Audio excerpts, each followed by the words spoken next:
Hello, I'm Alan, and I'm so glad you're here. Today I want to look a little further into the subject of transformation.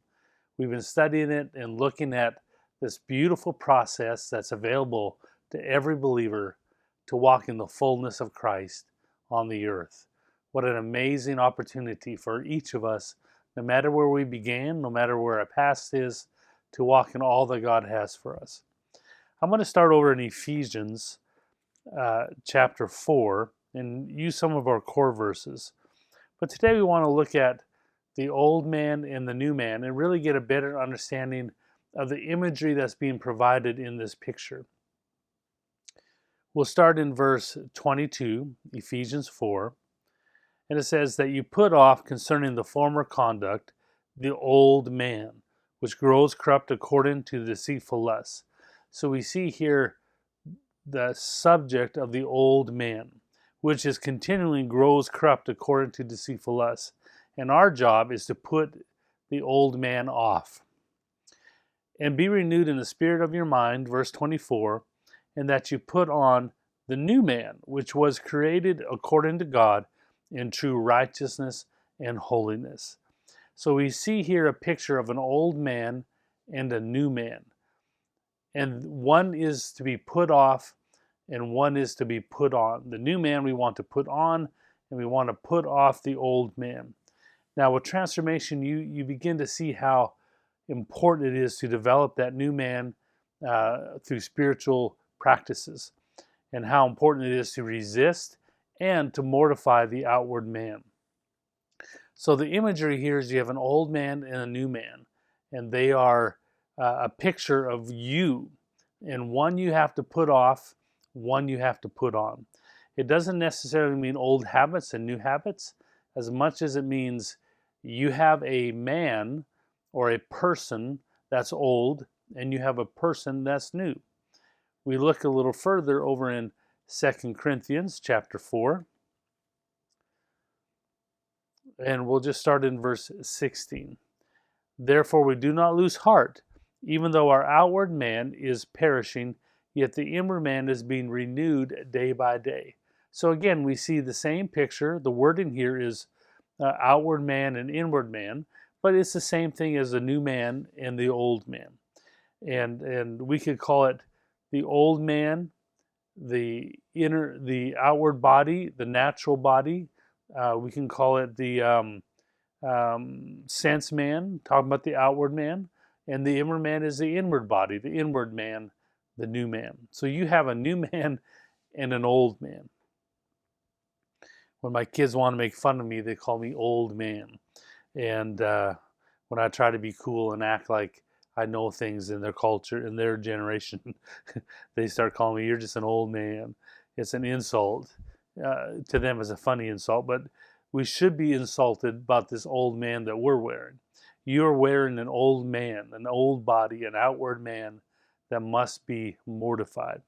So verse 16, 2 Corinthians chapter 4, therefore we do not lose heart, even though the outward man is perishing, yet the inward man is being renewed day by day. So we have an inward man and an outward man, every person, every believer. Now, I've taught on this before, but I want to just pass some review on this so we can really get a full picture of why and what's happening when we're in the process of transformation. Let's go over to Luke chapter 16. See, the new man and the old man, the inward body and the outward body, used to be the same. They used to be one body, one man, perfect in unity. God designed Adam in the design of mankind. He designed Adam to be connected to both the spiritual world and the natural world at the same time. And the way that he did this was he created a spiritual body and a natural body and clicked them together.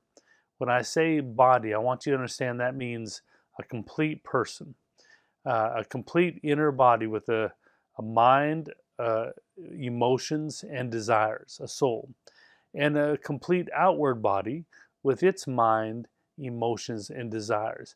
The spiritual body actually sits inside of the natural body, and they're really connected cell for cell. So when I lift up my hands to worship God, my inner man is doing it first, and my outward man is following. We say the outward body is like a glove that's on top of the inward man, the real you. So you have this inner body and an outward body. Every person does. Every person from conception develops a spiritual man and an outward man, and they are one man, combined, perfect in unity.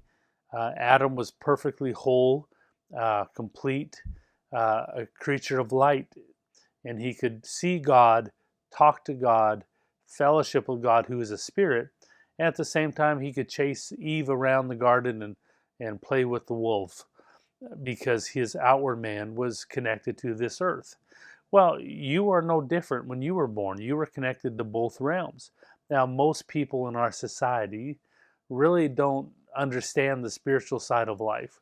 There are different cultures that do get in tune with their spiritual man. Uh, in different religions, they talk a lot about the inner man, the spiritual man, and the outward man. There's a lot of outside cultures, outside of our society, that really have an understanding of this a little bit.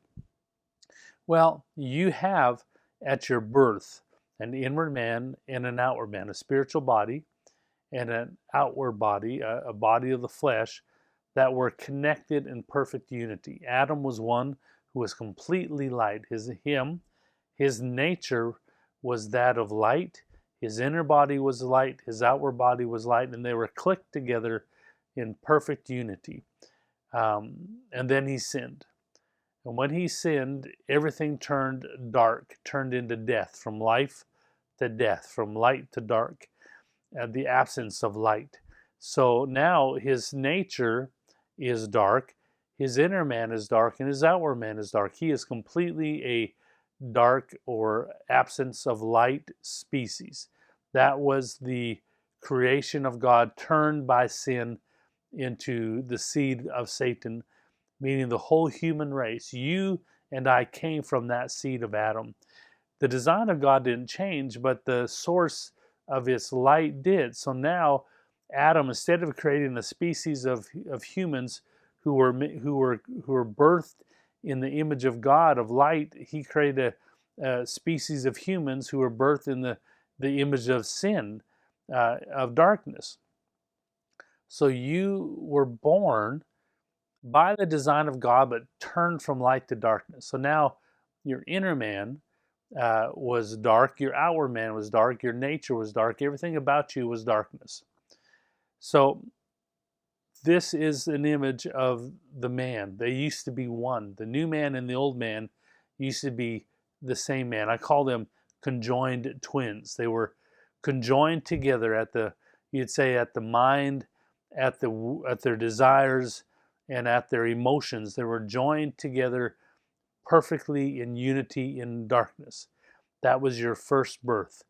I'll give you an example here in Luke chapter 16. And what we're trying to do is show how before you were saved, you were completely the same in darkness. Your inner man and outward man were buddies. They were conjoined twins, perfectly together in the way you felt, the way you saw things, the way you thought, was all from the source of darkness.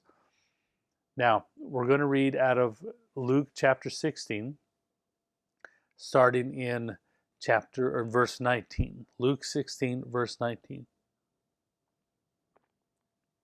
And once you begin to see the imagery that's being painted, it's reality, but the picture that's being painted by the inner man and the outward man, by the new man and the old man, you begin to understand why there has to be transformation and not just change.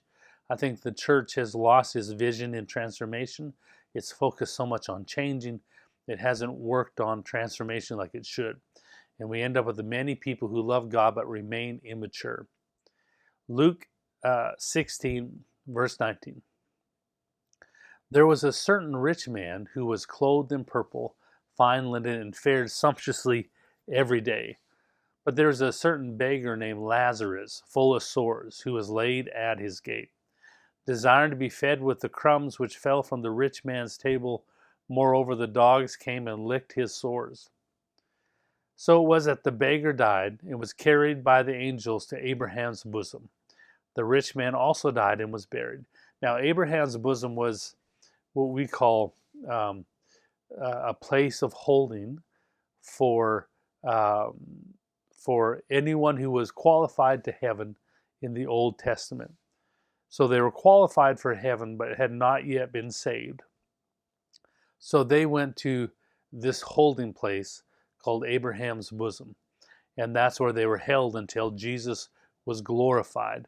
And then Jesus was able to have them follow him into their own salvation. But before Jesus came, no one went to heaven. They were either in hell, the fiery part of hell, or in Abraham's bosom, which is right next door to hell. You can see Abraham's bosom, this holding place, from the fiery pits of hell at that moment. Right now, it's empty, but before Jesus, that's the place that everyone who qualified for heaven was held until Jesus was glorified. So, verse 22. So it was when the beggar died and was carried by the angels to Abraham's bosom. It's called Paradise was the other name of it. The rich man also died and was buried.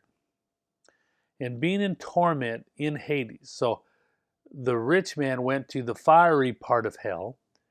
Well, the poor man, Lazarus, went to the paradise, the Abraham's bosom part, which was separate. It was beautiful. It was cool breeze, wonderful place of waiting until Jesus came. And you can see here that from Hades, from the fiery part of hell, you could see the paradise. Talk about torment. So it was the beggar died and was carried by the angels to Abraham's bosom. The rich man also died and was buried.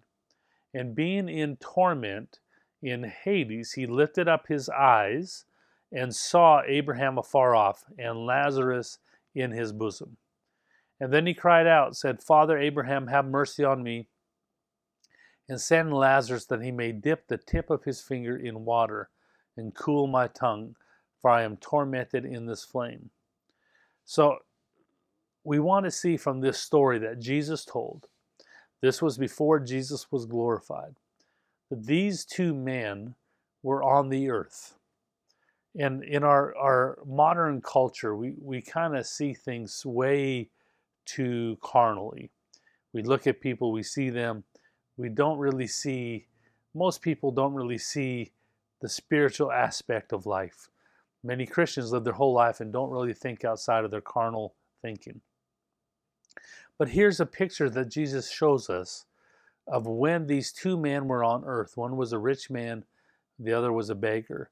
But after they died, in the afterlife, in the holding place, after their physical death. See, every person born, every person conceived, never dies. They live for eternity. My wife and I, we created two creatures, Harrison and Ava. They're our beautiful children. Well, we've created two creatures that are going to live for eternity. They'll never, ever perish. They'll never stop existing. But where you exist depends on if you know Jesus or not. So these two men died. And under the Old Testament laws, one qualified for heaven, the poor man. The other did not, the rich man. And the rich man was in torment. And it says that he looked up and opened his eyes. He looked up and saw Abraham. He recognized him. And he saw the poor man, Lazarus, who's no longer poor. Now they switched. The poor man's now rich and the rich man's now poor. Said, please just let him touch the tip of his finger to some water and touch my tongue. So I want you to see clearly that in the afterlife, they have bodies. They're physical bodies, but they're not natural. They're made of spirit. That's your inner man. See, Every one of us has an inner man right now. Every child is born with a spiritual body and a natural body. In the design of God, they're connected so closely that the inner man lays inside of the outward man, the inner spiritual mind, because not only does he have a tongue and fingers, uh, he has eyes. He can think, he can feel, he has emotions, he has thoughts. So that means he has a mind and emotions and desire. His desire is to see his family saved. His desire is to stop being tormented. So he has desires. What we would say the soul, mind, will, and emotions, he has right there. He has the spiritual man, the inner man, contains a spiritual soul, mind, desire, and emotions. The outward man of the rich man and the poor man are on the earth at this moment. If you were to go and look, you can find their bodies. And if you did an autopsy, you'd find there's the brain, there's the heart, there's everything about him is here, but he's not there. See, he is in the inner man. You are in the inner man. And so the body, the outward body, also contains a mind, emotions, and desires, what we would call soul. Now, before he died, they were one, they were connected. But the moment he died, the outward man's soul was left on the earth to turn back into dust. Well, the inner man's part of the soul is now with him in hell. They used to be connected, but when the silver cord is snipped at your death, the outward man lays there and turns back to dirt, while the inner man goes on existing forever. Well, remember, God's plan was for men never to die. You and I were never supposed to face death or sickness or sorrow. We were never supposed to really see heaven or hell.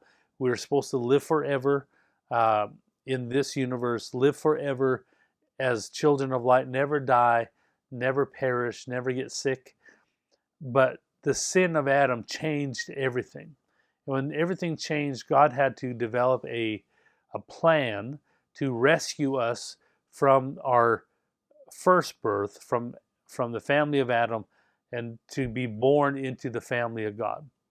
And so that is the process that God had to go through because he loves us that much.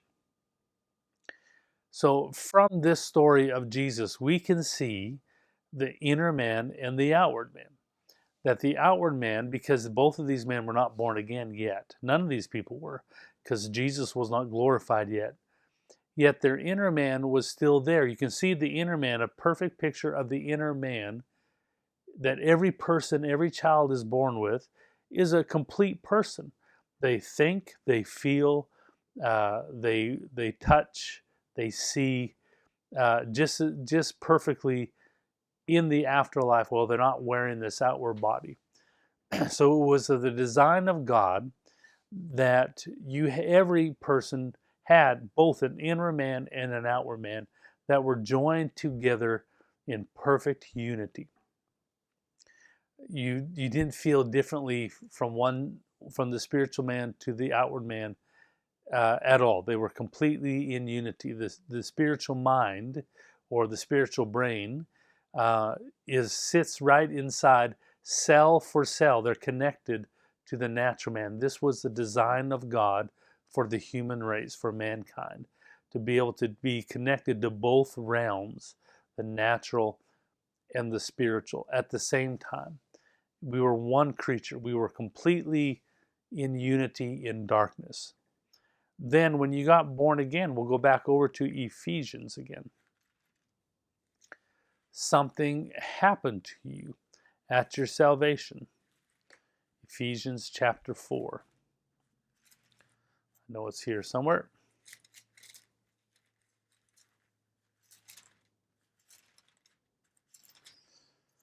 Ephesians chapter 4, verse 22. And you put off concerning the former conduct the old man, which grows corrupt according to the deceitful lust, and be renewed in the spirit of your mind, and that you put on the new man. This new man, This is your inner body, okay? The new man. It's new, it's brand new. The new man we're to put on, which was created according to God in true righteousness and holiness. Now, the word created here is very powerful because it means created from something that's already there. We use the word quickened, quickeneth in the King James. It means that God took something that was dark and turned it into light, something that was dead and made it alive. Well, that's what happened to your nature. Your nature went from light to darkness. But not only your nature, but your inner body, which contains the spiritual mind, spiritual emotions, and spiritual desires, was also quickened from darkness to light. And it was quickened, brought to life, created, quickened in true righteousness and holiness. But the problem for us was that the outward man, this outward body, which contains the outward soul, was left in darkness. It was not rescued. It was not saved. It was not fixed. It was left in the condition it was found. That's the outward man. The outward man contains the outward soul. So it used to be unified, the conjoined twins of the inner man and the outward man. All of a sudden, see, they're both independent. See, when you see conjoined twins, they're connected but they're two people. Well, that's kind of the design of God, that we were one person connected to both realms. But the moment you were saved, your inner man became new. The old man, the outward man, was left old.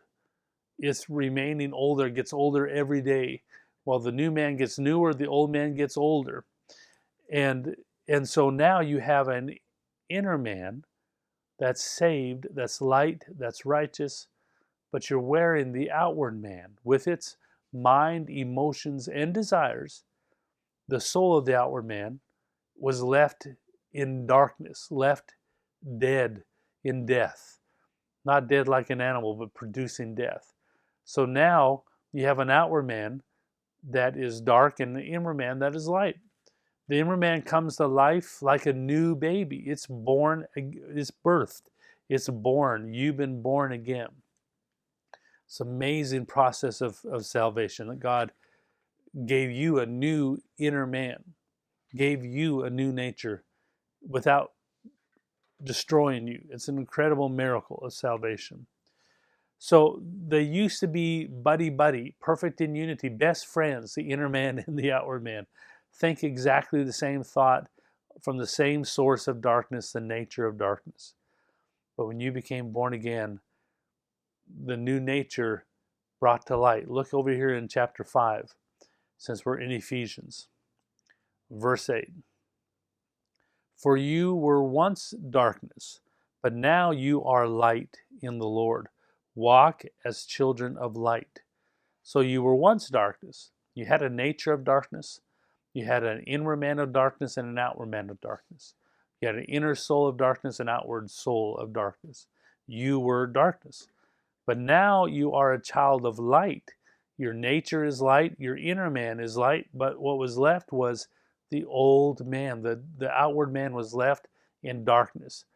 God looks at that outward man and makes fun of it. He doesn't like the outward man. He's not the father of your outward man. He's the father of your inward man. He's not the father of your flesh. He's the father of your spirit. So when your outward man tries to get involved with God, he calls it names, says, you're just an old man. You're getting older every day. I'm going over here to 1 Corinthians chapter 15.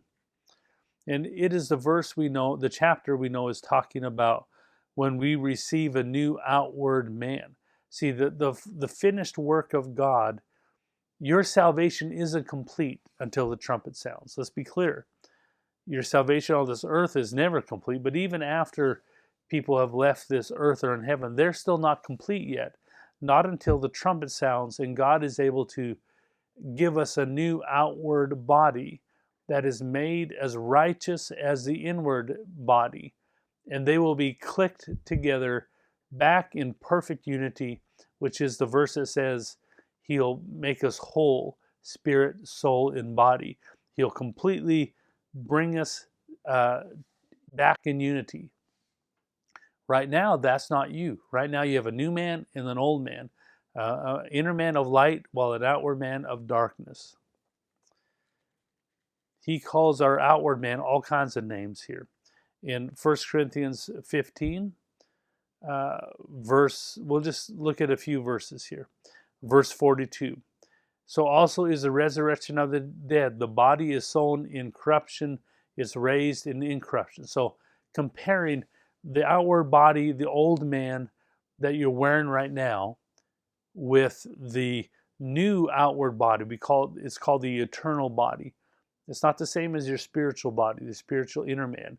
It's a new outward body that will contain an outward mind, emotions, and desires. It will be incorruptible. This outward body I'm wearing now is corruptible. So if you say, God, what do you think about my outward man? He'll say, that's Mr. Corruptible, the old man. It is sown in dishonor. It's raised in glory. So now he calls this old body that you're wearing. I hear people say it all the time, we just need to quit. Some people look at our how do they word it? Some people look at our humanity as being something evil or something bad. Well, it's not that we look at your humanity that was from your first birth as evil, but here's some names that God calls your outward man, your humanity. Dishonorable. He calls it here a natural body. He calls it weakness. He calls it dishonorable. There's a natural body and a spiritual body, meaning the spiritual body here means the new body will receive, not your inner man. So we have this outward, dishonorable, corruptible, weakness, natural body that we're wearing. God's not the father of that. Adam is the father of that. But he will give you, at the sound of the trumpet, a new outward body. He's replacing your outward man. And it's important you see that the outward man that you're wearing contains the leftover soul, as you would, the natural part of your soul is still connected to the spiritual side, the spiritual part of your soul. They're still one. They're conjoined at the mind, emotions, and desires. But the natural part was left in darkness, dishonorable, in weakness, while the inward part was birthed, created, quickened into righteousness and true holiness. So you now have an inward man that's connected cell for cell with the outward man, not just in your fingers and toes. Most Christians understand that, but also in your brain, in your emotions, and in your desires. They now are connected still, but the spiritual side of you, the inward man, the new man, is light. It's righteous. The outward man is dark in unrighteousness. It was left in darkness. That's why every Christian, once they're saved, isn't perfect the moment they're saved. They have to wrestle with changing, with transformation. They have to contest, resist sin, temptation, because that part was not fixed yet. It will be when the sound of the trumpet happens. You will have a new outward body with its mind, emotions, and desires.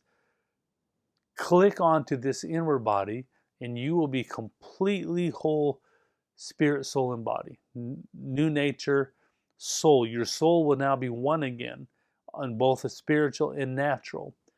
The one of light, of righteousness. Your emotions will be completely of light and righteousness.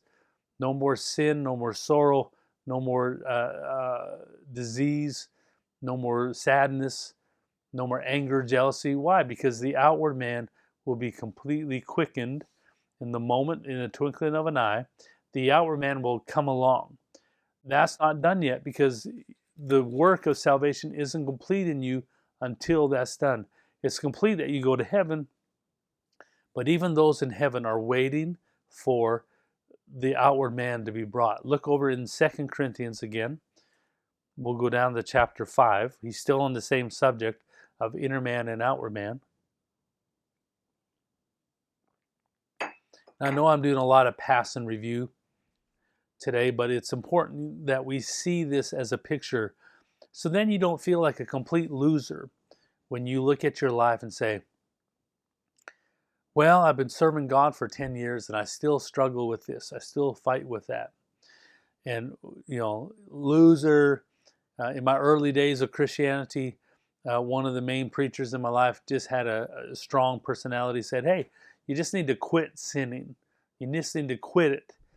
You need to quit thinking like that. And I tried using my willpower, and I had great willpower, man. I could quit things and change the way I thought for a good 5 minutes until I'd find myself fumbling and stumbling. Thank God for the message from Pastor Dave Roberson to pray in tongues. That is the key, one of the keys to transformation. The church world has lost its view on transformation. 2 Corinthians chapter 5. For we know that in our earthly house, that's this outward body, the old man, this tent is destroyed. We have a building from God, a house not made with hands, eternal in the heavens. So even when this outward body is destroyed, it's okay, because God's going to give us a new outward house called the eternal body. For in this we groan. So right now as a believer, I am groaning. Why am I groaning? Earnestly desiring to be clothed with our habitation, which is from heaven. So right now, this moment, I groan, I fight, I pray, I seek God, because I want to have that outward body. How glorious will that day be when we are standing on the new earth and we're standing there and I have my new outward body and I find out there's nothing in me, no desire in me that wants to lie, that wants to exaggerate, that wants to steal, cheat, no depression, no sadness, nothing in me, zero darkness, zero fight in me. I'll be completely light. If you look at me, every part of me will shine bright with the light of Christ. I'll be completely righteous. Everything about me, I can't even find insecurity. I'm looking for insecurity. I can't find insecurity. Where did it go? Well, the outward man was changed. What a glorious time. So while we're waiting for that to happen, because it hasn't happened yet, we groan as a believer. We're groaning, wanting that time to happen. If indeed, having been clothed, we shall not be found naked. So even when we're in heaven, we are naked. We have just our inner man, just our inner soul. But we won't be found, we won't end with that, because we will receive an outward body. So those in heaven are just with their inner body. For we who are in this tent, wearing this outward body on this earth, groan, being burdened, not because we want to be unclothed, but further clothed, that mortality will be swallowed up by life. So I am groaning right now, not that I want to go to heaven, but I'm groaning against, I'm resisting against the thoughts, desires, and emotions of this outward man that I've been left with. It's still in darkness. Now let's go over to Romans, because these are all the same topic. Same author, Paul, talking to different groups. Romans chapter 8. Again, talking about the inner man and the outward man, the new man and the old man, that they are joined together so intimately, perfectly, that there's a personal fight. When you set your mind and said, I'm going to get up and pray in the morning. Well, it wasn't long that all of a sudden you heard this sound when the alarm clock went off. You heard a voice say, you've been working extra hard. You've been praying lots. You should sleep in. Take a break. Well, where did that voice come from? Who's talking to you at that moment? Well, chances are that's the outward man, the soul of the outward man, trying to convince you not to pray. That is the fight, where your inner man is excited to go pray. It wants to pray. It wants the things of God. but you're wearing an outward man that is not. So now we're going to dissect a few more verses here. Remember, salvation isn't complete until you have a new outward man. Or we can say the adoption process. You're not adopted, you're born of God, but the adoption process is the process God uses to take you and give you a new nature, give you a new inner man, and eventually give you a new outward man. He's rebuilding everything around you, and it's called the adoption process. But you are not adopted, you were birthed. But right now, the only thing birthed of you is your inner man. You have the new nature, and you have an inner man that's birthed of God in true righteousness and holiness. Again, when we look at the inner man, the inner body, it is a complete person. It's you completed. That's where you live. You have a spiritual mind that's of light. You have a spiritual heart, as you would, which is your emotions. That love, that's where the fruit of the Spirit, love, joy, peace of Christ, are developed in the emotions, the soul of the inner man, not in the emotions, the soul of the outward man. They used to be conjoined twins. They used to be perfectly in unity. But now they're still conjoined, but the spiritual side of you is light. The spiritual body, the spiritual nature, the spiritual mind, emotions, and desires, or soul, is all light. It's all righteousness. Where the outward man does not contain a nature, but it has the leftover, it has the soul, which is the mind, emotions, and desires of this outward man. And it is left in darkness. Romans chapter 8, we'll start in verse 10. And we'll read through this, and just stay with me, because in this you'll see the picture of why you have to wrestle and the promise of God that you will be given a new incorruptible body with an incorruptible outward soul at the sound of the trumpet. That's his promise. Verse 10, and if Christ is in you, so Christ in you is always talking about the new nature, okay? So we see here, if Christ is in you, so if you have a new nature, it says the body is dead. Now, are you born again? Is Christ in you? Look at your body. Is it dead? Is it, my hand moves, my hands move, my feet move, everything works, my heart's still pumping. I'm not dead. So what it means is it was left, the outward body was left in death, left in darkness. It wasn't rescued. God didn't rescue the outward man yet. And if Christ is in you, if you're born again, the body, the outward man, is dead or left in death. It was not rescued. It is the old man that God makes fun of. Because of sin, it is stained with sin. But the spirit, now it's talking about the inner man. The spirit or the inner man, we can take verse 10 and put it over in chapter 4, verse 16 of 2 Corinthians, inner man and outward man. But the spirit man, the spirit is life because of righteousness. Now you see that word righteousness, that also is an indicator of your new nature. It is the generator of righteousness.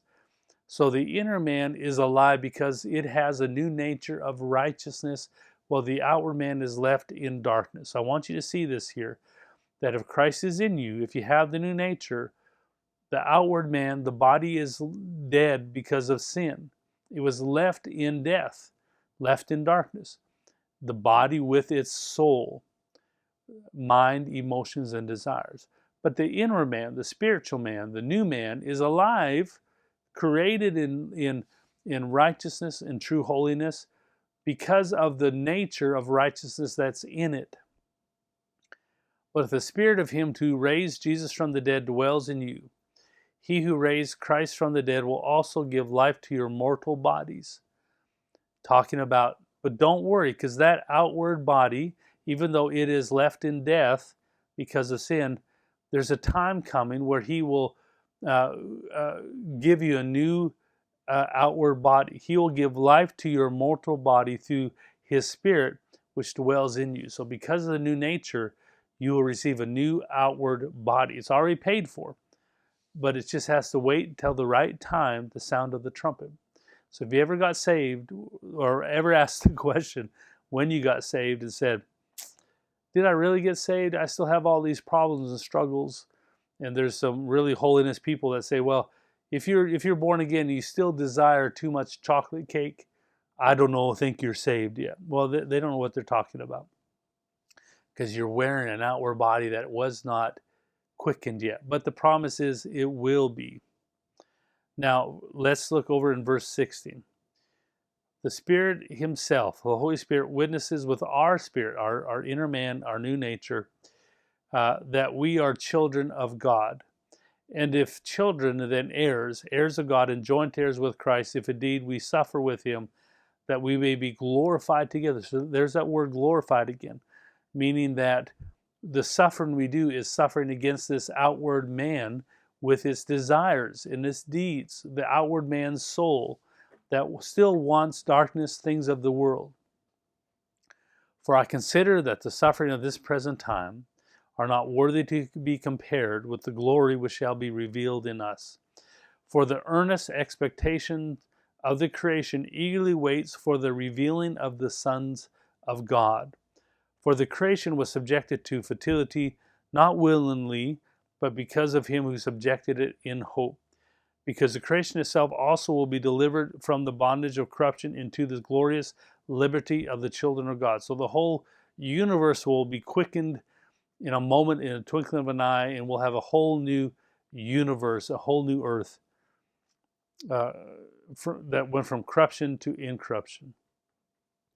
For we know that the whole creation groans and labors with birth pains until now. Not only that, but we also who have the first fruits of the Spirit, the new nature, even we ourselves groan in ourselves, eagerly waiting for the adoption, the redemption of our body.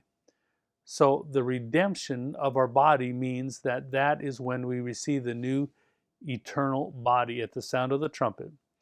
And that is the finished work of the adoption process. So right now you are in the process of being of adoption. You've been born again, but it's not complete until you get that new outward body that is just as righteous as Jesus Himself, just as righteous as your new nature, and just as righteous as the inward man. They used to be perfectly one, the inner man and the outward man.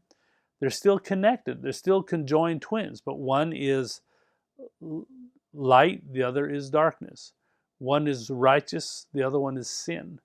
Not just the body. In fact, the body is the least part of the old man. It's the mind, the emotions, what we say the soul. I classify it as the outward man's soul. Now, they're still joined together perfectly in unity, but that's that fight, light against dark. And when we pass away and our natural body falls off of us, you'll be standing there in perfect righteousness with the mind of the Spirit that's perfect, emotions that are perfect, love, joy, peace only, no fear, no jealousy, no insecurity. You'll have desires that only want God and God's way. But until that moment, either we pass or the trumpet sounds, we are wearing a conjoined twins. They're still joined together at the mind, emotions, and desires. But there's a split between light and darkness. And what we know is that we can build up the inner man, the new man, and begin to put him on, meaning we begin to live out of that new man, live out of the intellect of the spiritual mind, and put away the outward man. You might hear people say things like, that's my sense man. Well, don't you know you have your inner man has sense? Is it I have a sense man in the outward man and a nonsense man in the inner man? I have no sense. No, you have an intellect in the inner man, of the spiritual body. You have emotions in the inner man. That's who God wants us to live out of. So yes, we are mortifying and putting to death the desires of this human body that's left over while we're building up the inner man, because that is who we are now. We are a new creature. a new creation, birth of God, but we're still wearing the outward man, the old man of our first birth. And our job as a believer is to mortify it, to make it bow its knee to the inner man as the inner man grows in love, in joy, in peace, and grows in the knowledge of God. Let's keep praying. Let's keep worshiping. Let's keep developing that inner man. They used to be one, but now they're not. Now they are fighting each other, the inner man and the outer man. They will never agree. They all have opinions. Your outer man will give you all kinds of opinions and desires, but we are mortifying that sucker as we're growing in the things of God, because great things are ahead. Doesn't matter what your past was. Doesn't matter how jacked up your outward man was. It's now, God makes fun of your outward man. Old man. Dishonorable. Weak. He's not the father of your outward man. He's the father of your inward man. He's the father of you. You've been born again. And God didn't give you second class anything. You got the best of the best in your inner man. And now let it grow. Keep praying. Let's keep worshiping. Let's keep meditating, confessing the Word of God. Let's keep transforming. God bless you, and I appreciate you taking time with me today. I'll see you soon.